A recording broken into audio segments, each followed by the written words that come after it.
Նախ չկրկնվելու համար գործընկերներից երկրորդում եմ, այս օրենքը շատ կարևոր օրենք է, վերաբերելի է 100,000-ավոր մարդկանց եւ սենց բերել հանձնաժողովում դուք էլ ես չեմ հասկանում, պարոն Սիմոնյան, ինչ անշանակում ես ամբողջությամբ չեմ ուզում կարդամ։ Նախ սա մանրակրկտորեն պետք է ուսումնասիրենք վերջը ինչին ենք կողմ կամ ինչին ենք դեմ քվեարկում, սենց այս 15-20 րոպեվա մեջ կարևոր որոշումներ կայացնելը եւ հետո փաթաթելը մարդկանց վզին, դա կներեք ոչ պրոֆեսիոնալ է եւ անհարգալից վերաբերմունք է մեր հայրենակիցներին։ Ու խոսքը ոչ թե վերաբերում է ոչ միայն Երևան քաղաքին, այլ Երևան քաղաքից բացի կան նաեւ այլ քաղաքներ, որոնք որ կոնկրետ կարող են փոխկապակցված լինել կոնկրետ է տրանսպորտային միջոցներն ու կազմակերպությունները կապ չունի, ընդդիմությունա, իշխանությունա եւ այլ եւ այլ։ Մենք որոշումներ ենք ընդունում, որը վաղը մյուս օր այդ մարդկանց վրա անդրադառնալի է։ Եվ այսպիսի որոշումներ ընդունել, հետո փաստի առաջ կանգնել, ես դա նորմալ չեմ համարում եւ մի քանի կետով անդրադառնամ, էլի։ Այսինքն, սենց հասկանանք, որոշում են կայացնում, որ պիտի թանկացումը տեղի ունենա, նույն Երևան քաղաքի օրինակով 300 դրամ, հետո մարդիկ բոյկոտում են, որոշում են, որ 300 դրամը պետք է դարձնեն 150 դրամ, հետո այլ գործիքակազմեր եք բերում կիրառում, որ մարդը իրավունք չունի, օրինակ իր բողոքի ձայնը արտահայտի։ Այսինքն, այն ժամանակ կարող էր իր բողոքի ձայնը բարձրացնել, հիմա փաստորեն չի կարող, դառնում է տուգանքի մատերիալ։ Երկրորդը, սա նաև հնարավորություն է, այս օրենքը բերել եք նրա համար, որ մեր հայրենակիցները չօգտվեն այն հնարավորությունից, որին իրենց ընձեռնում է սահմանադրությունը։ Սահմանադրության նաև այնտեղ կետ կա, որ ստորագրահավաքների դեպքում, հանրաքվե տանելու դեպքում հնարավոր է, որ օրենքը չեղարկվի, բայց դուք այս հնարավորությունից էլ եք մարդկանց, ուրեմն այս հնարավորությունն էլ եք մարդկանց սահմանափակում, այն գլխից սենց բլոկ եք դնում, որ այդ հնարավորությունից չօգտվեն։ Եվ հաջորդը, հիմա կոնկրետ եւ տարբեր համայնքներում եւ Երևան քաղաքում կոնկրետ խնդիր կա։ Մարդկանց,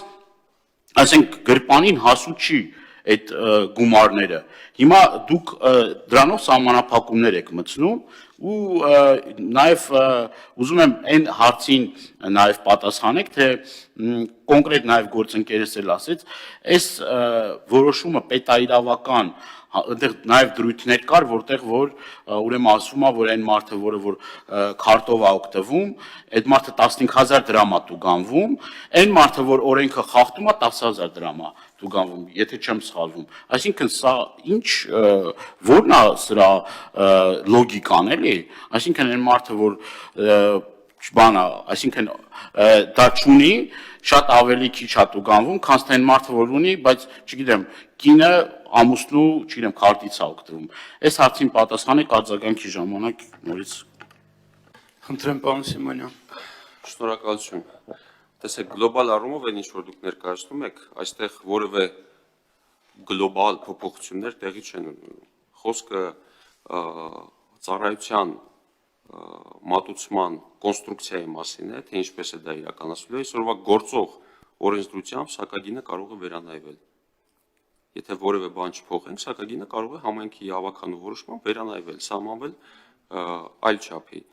Հիմա մենք այս նախագծով առաջարկում ենք այն պարագայում, երբ որ այդ ծառայությունը մատուցվում է համայնքի կողմից կամ համայնքի կողմից ստեղծված օրինակ 100% բաժնեմաս ունեցող օպերատորի կողմից, դա լինի տեղական վճար, որպես համայնքի կողմից մատուցող ծառայություն։ Եվ դրա գանձման նկատմամբ սահմանել համապատասխան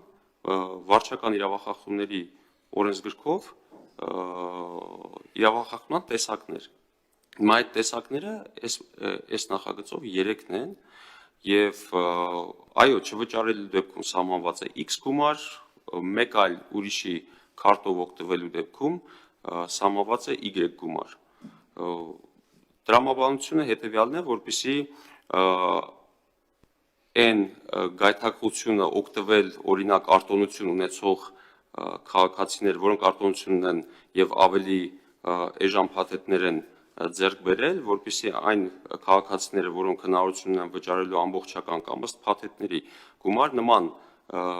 նման արտոնություններից, այսպես ասեմ, չօգտվեն։ Սա է եղել հիմնական լոգիկան ավելի բարձր սահմանելու իրավախախտում։ Հիմա տեսեք, ոնց հասկացա, սա ոչ միայն Երևան քաղաքին է վերաբերելի, այլ տարբեր բնակավայրեր են, ճիշտ է։ Այն դեպքում, երբ որ կներեք, որ ընդհատում, այն դեպքում, եթե համայնքի կողմից է իրականացվում ծառայության մատուցումը, այդ դեպքում Հիմա ենթադրենք համայնքի կողմից է, կապ չունի, վերանանք Երևան քաղաքը, համայնքի կողմից է, այս կամ այն անձը, օրինակ, տարբեր ուրեմն քաղաքներում իշխանության է գալիս, որոշում է իր հետ փոխկապակցված, ուրեմն տրանսպորտային ընկերության եւ այլը, վճարը թանկացնի։ Ստացվում է, որ ինքը կարող է այդ վճարները թանկացնի, ամեն ինչ օրինական է, ավականին եւ այլը մեկ մյուս, բայց դուրս է գալիս, որ կարող է այդ սխեմաները ամեն ինչը գործի, դրա այն որ ասում է բաններ մեր քաղաքացիների վրա է երևում։ Այդ ամբողջ բեռը ֆինանսական մեր քաղաքացին, ու այդ քաղաքացին որևէ մի գործիքակազմ չունի իր իրավունքների համար պայքարելու։ Այսինքն քաղաքացուն զրկում եք տարբեր գործիքակազմերից, այսինքն այս գինը որոշեն, ավականիով հաստատեն, ամեն ինչ անեն, որ մարդն էլ իրավունք չունի, ոչ բողոքի, ոչ բոյկոտի, ոչ ստորագրահավաքանի, ոչ տանի հանրաքվեի։ Այսինքն մենք մի օրենք ենք ընդունում, որ վաղը մյուս օր սա ծուղակ է, դառնում ցանկացած այդ ժամանակ իշխանությունը հարմար պայմաններ ենք ստեղծում այդ իշխանության համար, այդ քաղաքի իշխանության համար, վաղը մյուս օր դա ել եմ ասում, սա լուրջ քննարկման, վերլուծության կարիք ունի եւ սենց արագ որոշումներ ընդունել, դակել, որը որ հետո ճակատագրական է դառնում, ես մեղմ ասած կողմ չեմ։ Խնդրեմ, պարոն Սիմոնյան։ Տեսեք, պարոն Դանիելյան, այսօր էլ ձեր ասած սխեմայով կարող է դա իրականացվել, եթե այլ համայնքում Երևանից ասում ենք կտրվենք, ինչ որ այլ համայնքում ասում եք սակագինը փոփոխվի, կարող է փոփոխվել, բայց գործիքակազմ կա, այդ համայնքի ավականին եւ համայնքի ղեկավարը ընտրում է տվյալ համայնքում բնակվող քաղաքացիների ձայներով։ Եվ այդ ամբողջական գործիքակազմը ունի, եթե քաղաքացիները համայնքի որոշեն, կներեք, եթե քաղաքացիները որոշեն, որ այլևս այս համայնքի ղեկավարը չի կարող շարունակել, ապա ընտրությունների ժամանակ այդ խնդիրը կարող են լուծել։ Ես որևէ խնդիր չեմ տեսնում, շնորհակալություն։